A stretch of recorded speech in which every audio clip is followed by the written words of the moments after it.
എന്നോട് പറഞ്ഞത് അങ്ങനെ പറയൂ, ആരെങ്കിലും വിളിച്ച് അങ്ങനെ സംസാരിച്ചു? അല്ല, അതൊക്കെ ആളെ കത്തിക്കാൻ വേണ്ടി പറയുന്നതാണ്. നിങ്ങൾ അതൊന്നും വാർത്ത കൊടുക്കണ്ട. അതായത് ചോദിച്ചത്ര മാത്രമേ ഉള്ളൂ, ഞാൻ പറഞ്ഞ കാര്യം മാത്രമേ ചോദിച്ചിട്ടുള്ളൂ. അതാണ് ഞങ്ങളോട് പറഞ്ഞത്. ഇനി വേറൊരു കാര്യമുണ്ട്, ഞാൻ മനസ്സിലാക്കുന്നത് ഇന്നിപ്പോൾ സൺഡേ ആയതുകൊണ്ട് തന്നെ രേഖകളൊന്നും പരിശോധിക്കാൻ സാധിച്ചിട്ടില്ല. ഇങ്ങനെ ഒരു ചർച്ച വന്ന സ്ഥിതിക്ക് കാര്യങ്ങൾ നമുക്ക് ഇത് മാത്രമല്ല, ഇന്നലെ മീറ്റ് ദ പ്രസിൽ ഞാൻ പറഞ്ഞൊരു വിഷയമുണ്ട്. ഇപ്പോൾ മനസ്സിലാക്കുന്നത് 832 രൂപയ്ക്കാണ് ഒരു മാസത്തേക്ക് ഒരു 380, കൃത്യമായിട്ട് അളന്നാൽ മാത്രമേ അളവ് പറയാൻ സാധിക്കുള്ളൂ, സ്ക്വയർ ഫീറ്റ് 300-350 സ്ക്വയർ ഫീറ്റ് വരുന്ന ഒരു ബിൽഡിംഗ് അവിടെ വാടകയ്ക്ക് ഇപ്പോൾ കൊടുത്തിരിക്കുന്നതാണ് ഞാൻ മനസ്സിലാക്കുന്നത്. ഈ റൂം കൊടുത്തിരിക്കുന്നത് 832 രൂപയ്ക്കാണ് മാസം. പക്ഷെ നമ്മുടെ സിറ്റിയിലെ സ്ക്വയർ ഫീറ്റ് റേറ്റിൽ അത് പോരാ. ഞാൻ MLA office square feet rate കൊടുക്കണമെന്നുള്ള അഭിപ്രായം പറയുന്നില്ല. അത് ചർച്ച ചെയ്ത് കൺസേൺഡ് അതോറിറ്റീസ് തീരുമാനിക്കേണ്ടതാണ്. പൊതുജനങ്ങൾ വരുന്നതാണ്. അപ്പോൾ പിന്നെ അതിനെന്തെങ്കിലുമൊക്കെ ഇളവ് കിട്ടുന്നതിൽ തെറ്റില്ല. പക്ഷേ ഈ റേറ്റാണ് മറ്റുള്ള സ്വകാര്യ വ്യക്തികൾക്ക് കൊടുത്തിരിക്കുന്നതിൽ പരിശോധിക്കുന്നത്. MLA ഓഫീസായിട്ട് കൊടുത്തിരിക്കുമ്പോഴേക്കും പൊതുസമൂഹത്തിന്റെ ആവശ്യങ്ങൾക്ക് വേണ്ടിയായതുകൊണ്ട് അതിന് ഇളവുകൾ ഉണ്ടാകാം. നിയമപരമായി കൊടുക്കാൻ പറ്റുന്ന കാര്യങ്ങളൊക്കെ ചെയ്തു കൊടുക്കണം. ജനങ്ങൾ വരുന്നതാണ് ജനങ്ങളുടെ ആവശ്യങ്ങൾക്ക് വേണ്ടിയിട്ട്. ഞാൻ അത് പക്ഷേ ഒരു 300-400 സ്ക്വയർ ഫീറ്റ് ഉള്ള ഒരു ബിൽഡിംഗ് 832 രൂപയ്ക്ക് ശാസ്ത്രമംഗലം ബോർഡിന്റെ ഹാർട്ട് ഓഫ് ദ സിറ്റിയിൽ ഇവിടെ കിട്ടും. ഇന്നലെ മീറ്റ് ദ പ്രസിൽ പങ്കെടുത്ത മാധ്യമപ്രവർത്തകർ ആരും കൊണ്ടറിയാം. ഞങ്ങൾ ഇന്നലെ പറഞ്ഞതിൽ പ്രധാനപ്പെട്ട പോയിന്റ് അതാണ്.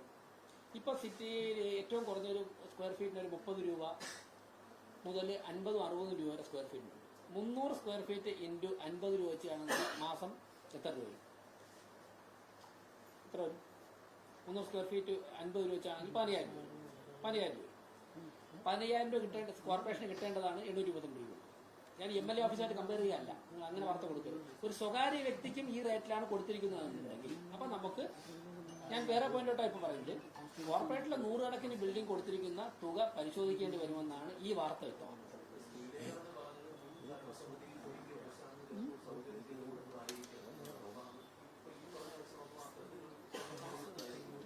അല്ല, അത് പരിശോധിക്കണം. എനിക്കത് ഈ ഡോക്യുമെന്റ്സ് ഒന്നും കാണാതെ ഏത് പീരീഡിൽ കൊടുത്തതാണ്, അതിൽ എത്ര കാലത്തേക്ക് വാടക അടച്ചിട്ടുണ്ട്, എത്ര രൂപ, ഇത് ഒരു രേഖകൾ പരിശോധിച്ചിട്ട് ഞാൻ 832 പറയുന്നതല്ല, കേട്ടറിവ് വെച്ച് പറയുന്നതാണ്. നാളെ വർക്കിംഗ് ഡേ ആയതിനു ശേഷം സെക്രട്ടറിയായിട്ട് ബന്ധപ്പെട്ട് രേഖകളൊക്കെ പരിശോധിച്ച് ആധികാരികമായിട്ട്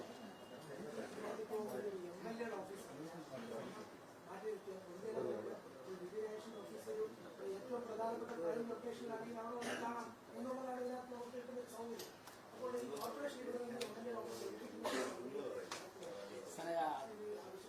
അല്ല, അത്തരത്തിലുള്ള ഒരു ചർച്ചകൾ ജനങ്ങൾക്ക് പരമാവധി സൗകര്യപ്പെടുന്ന രീതിയിലാണല്ലോ മുന്നോട്ട് പോകേണ്ടത്. ഇവിടെയൊക്കെ തന്നെ നമ്മൾ റൂളിലൊന്നും പഠിച്ചിരിക്കാതെ പരസ്പരം സഹകരണവും കാര്യം ജനങ്ങൾക്ക് വേണ്ടിയാണല്ലോ ചെയ്യുന്നത്. ആ രീതിയിലൊക്കെ തന്നെ ചർച്ച ചെയ്യാൻ മുമ്പോട്ട് പോകേണ്ടത്.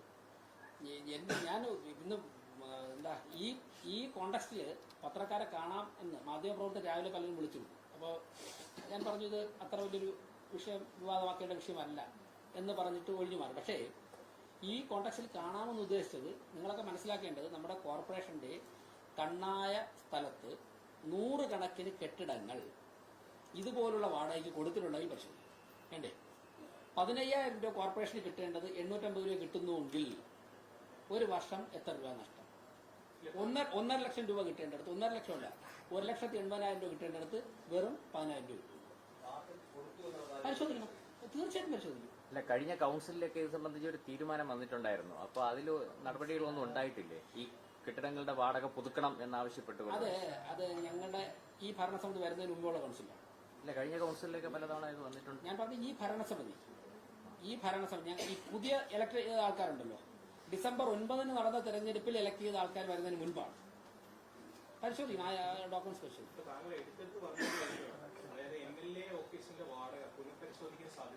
അല്ല, ഞാൻ പറഞ്ഞ MLA ഓഫീസിനെ മാറ്റിയെടുത്ത് ചർച്ച ചെയ്യാം.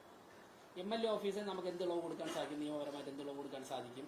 MLA ഓഫീസിന് നമുക്കൊരു മാർക്കറ്റ് വാല്യൂന്റെ അടിസ്ഥാനം ചർച്ച ചെയ്യാൻ പറ്റില്ല. MLA office, MP office, council office, അതിനെ മാറ്റി നിർത്തിയിട്ട് കൊമേഴ്സ്യൽ കോംപ്ലക്സ്, വ്യക്തികൾ കച്ചവടം നടത്തി ലാഭം ഉണ്ടാക്കുന്ന സ്ഥലത്ത് കിട്ടേണ്ട വാടക ന്യായമായിട്ടുള്ള കോർപ്പറേഷൻ കിട്ടണ്ടേ? അപ്പൊ അതാണ് എന്റെ പോയിന്റ്. MLA ഓഫീസിനെ നിങ്ങൾ മാറ്റി നിർത്തിക്കൊണ്ട് സംസാരിക്കും.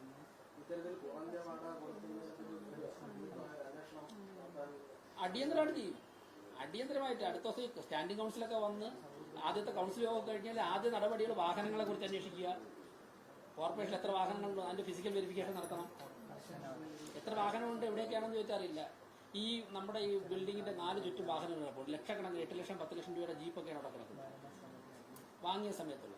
അതിന് എന്ത് ചെയ്യുന്നു? അതിന് നിയമപരമായിട്ട് നമുക്ക് എന്ത് ചെയ്യാൻ സാധിക്കും എന്നതിനെ കുറിച്ച് ചർച്ച ചെയ്യണം. നമുക്ക് പിരിഞ്ഞു കിട്ടുവാനുള്ള ഇന്നലെ തന്നെ ഞാൻ പറഞ്ഞു, ഇന്ന് മാധ്യമങ്ങളെ കൊടുത്തിട്ടുണ്ട്, നികുതി പണം എത്ര പണമാണ്. എനിക്ക് 25 ലക്ഷം രൂപയൊക്കെ ടാക്സ് പെൻഡിങ് ഉള്ള നിരവധി ആൾക്കാർ 3-4 വർഷം മുമ്പേ എനിക്കറിയാം. അവരൊക്കെ അടച്ചോ ഇല്ലെന്ന് അന്വേഷിക്കേണ്ടതായിട്ടുണ്ട്. അത് പലയിടത്തും ലിറ്റിഗേഷനിൽ കിടക്കുകയാണ്. അത് കേസ് എന്തുകൊണ്ട് പ്രോപ്പറായിട്ട് നടത്തിയ ആ പണം കോർപ്പറേഷൻ മുതൽക്കൂട്ടാകുന്നില്ല. ഇക്കാര്യങ്ങൾക്ക് അടിയന്തരമായിട്ട് പരിശോധിക്കേണ്ടത്. 100 ബസ്സുകൾ 113 കിട്ടിയ കണക്ക്. സ്മാർട്ട് ബസ് വാശിയുടെ ഭാഗമായിട്ട് അപ്പോൾ ആ ബസ്സുകൾ പലതും ആറ്റിങ്ങലിലേക്ക് സർവീസ് നടത്തുന്നു, സിറ്റിക്ക് പുറത്തേക്ക് സർവീസ് നടത്തുന്നു. അപ്പോൾ അത് ക്രമവിരുദ്ധമാണെന്ന് കോർപ്പറേഷൻ ഉപയോഗിക്കുന്നു. അതായത് മുൻപ് കിട്ടിയ വിവരം ഇപ്പോൾ അദ്ദേഹം പറഞ്ഞത് ആറ്റിങ്ങൽ സിറ്റിക്ക് പുറത്ത് കട്ടപ്പന ബസ് പോയതായിട്ട് കേട്ടിട്ടുണ്ട്. സിറ്റിയിൽ നമ്മുടെ ഈ പൊല്യൂഷൻ കൺട്രോൾ ചെയ്യാൻ വേണ്ടി കൊടുത്ത ഇലക്ട്രിക് ബസ് കട്ടപ്പന ഓടി ഇടുക്കിയിലേക്ക് ഓടിയായിട്ട് വിവരം കിട്ടിയിട്ടുണ്ട്. എന്ത് അടിസ്ഥാനത്തിലാണെന്ന് അറിയില്ല. പിന്നീട് അത് വിവാദമായി മാധ്യമങ്ങളിൽ വാർത്ത വന്നു. ഞങ്ങളും അങ്ങനെയുള്ള ബസ്സുകൾ തടയുമെന്ന് പറഞ്ഞൊക്കെ വന്നപ്പോഴാണ് അവിടെ നിന്നൊക്കെ പിൻവലിച്ചത്. പിന്നെ ആറ്റിങ്ങൽ, നെയ്യാറ്റിങ്കര, നെടുമങ്ങാടൊക്കെയാണ് ഓടിക്കൊണ്ടിരുന്നത്. ഒരു അനൗദ്യോഗികമായിട്ട് നടത്തിയ അന്വേഷണങ്ങൾ മനസ്സിലായത് സിറ്റിയിൽ ആവശ്യമുള്ള ബസ് കൊടുത്തതിന് ശേഷം പട്ടണത്തിലേക്ക് വരുന്ന ആൾക്കാരെ കൊണ്ടുവരാൻ വേണ്ടി എന്നുള്ള സൗകര്യം അനുസരിച്ചാണ് നെടുമങ്ങാട്, നെയ്യാറ്റിങ്കര, ആറ്റിങ്ങലൊക്കെ ചില ബസ്സുകൾ ഓടിയെന്നാണ് പറഞ്ഞിട്ടുള്ളത്.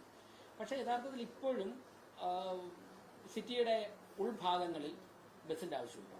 ഞാൻ മത്സരിച്ച കൊടുങ്ങാൻ വാർഡിൽ ചെന്നപ്പോഴേക്കും ആദ്യം ആൾക്കാർ പറഞ്ഞത് നേരത്തെ അവിടെ പ്ലാവോട് വഴി, കൊടുങ്ങാനൂരിൽ നിന്ന് പ്ലാവോട് വഴി തിട്ടമംഗലം വഴി ഒരു ബസ് ഈസ്റ്റോറിലേക്ക് ഉണ്ടായിരുന്നു. അവിടെ വലിയൊരു ദൂരമുണ്ട്, 4-5 കിലോമീറ്റർ ഇട റോഡാണ്. അവർക്ക് ഓട്ടോ ഓടിച്ചു വരാനേ പറ്റുള്ളൂ. ആ ബസ് ഇപ്പം നടക്കില്ല. അപ്പോൾ ഇപ്പോഴും നമ്മൾ പരിശോധിച്ചാൽ സിറ്റിയുടെ പല ഉൾഭാഗങ്ങളിലും ഇലക്ട്രിക് ബസ്സിന്റെ ആവശ്യമുണ്ട്. അത് ഇവിടെ ആവശ്യമുള്ളപ്പോൾ എന്തിനും മറ്റുള്ള സ്ഥലങ്ങളിലേക്ക് വിടുന്നു. കേന്ദ്ര ഗവൺമെന്റ് ബസ് കൊടുത്ത് സിറ്റിയിൽ ഓടാനാണ്. അപ്പോൾ അത് പരിശോധിക്കും. ഏതൊക്കെ നമ്പറിലുള്ള എത്ര ബസ്സുകളാണ് കേന്ദ്ര ഗവൺമെന്റ് കൊടുത്തിട്ടുള്ളത്, ഓരോ ബസ്സും എത്ര കിലോമീറ്റർ ഓടി, ഇപ്പോൾ അതിന്റെ പൊസിഷൻ എന്താണ്, എഞ്ചിനീയർ സെക്ഷനിൽ അത് അന്വേഷിക്കേണ്ടതായിട്ടുണ്ട്. വാഹന ബസ്സിന്റെ ചാർജുള്ള ആൾക്കാർ വേണ്ടി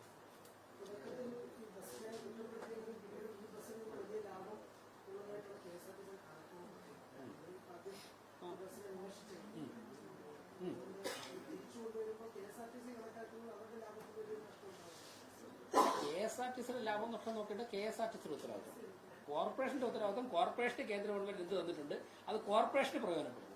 അത് ഞങ്ങളുടെ ഉത്തരവാദിത്വം. KSRTC ലാഭം ഉണ്ടാക്കിയിട്ട് KSRTC മാനേജ്മെന്റ് ഉത്തരവാദിത്വം. അത് അവർ ചെയ്തോട്ടെ. ഞങ്ങളുടെ പ്രഥമ പരിഗണന കോർപ്പറേഷനിൽ ജീവിക്കുന്ന കോർപ്പറേഷനായിട്ട് ബന്ധപ്പെട്ട ആൾക്കാർക്ക് പരമാവധി സൗകര്യങ്ങൾ ചെയ്തു കൊടുക്കുക. കോർപ്പറേഷന്റെ വരുമാനം ചോരാതെ നോക്കുക, അത് വർദ്ധിപ്പിക്കുക.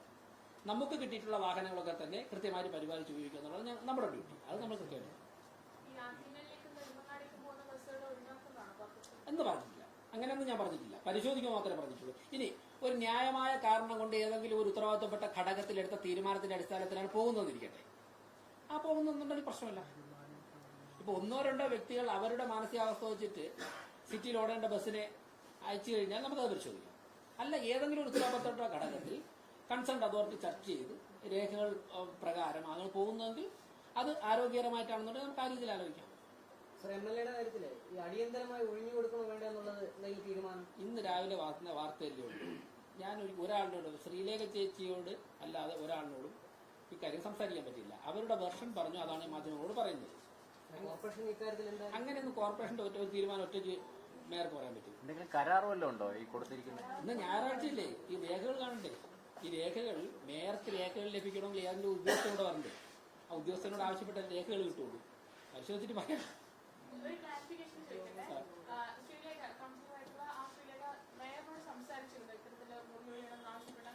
ഞാൻ നടന്ന കമ്മ്യൂണിക്കേഷനൊക്കെ ഇവിടെ പറഞ്ഞു കഴിഞ്ഞല്ലോ.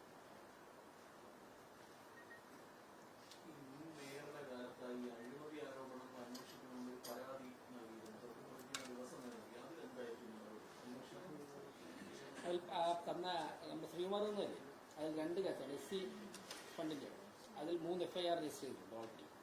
ആ 3 FIR ഇപ്പോൾ വിജിലൻസ് കോടതിയിൽ പെൻഡിംഗ് ആണ്. പിന്നെ മറ്റൊന്ന് പറഞ്ഞത് ജനറൽ ആയിട്ടുള്ളൊരു 270 പേരുടെ നിയമനത്തിന്റെ നമ്മുടെ 10 വിഭാഗമാണ് പറഞ്ഞത്.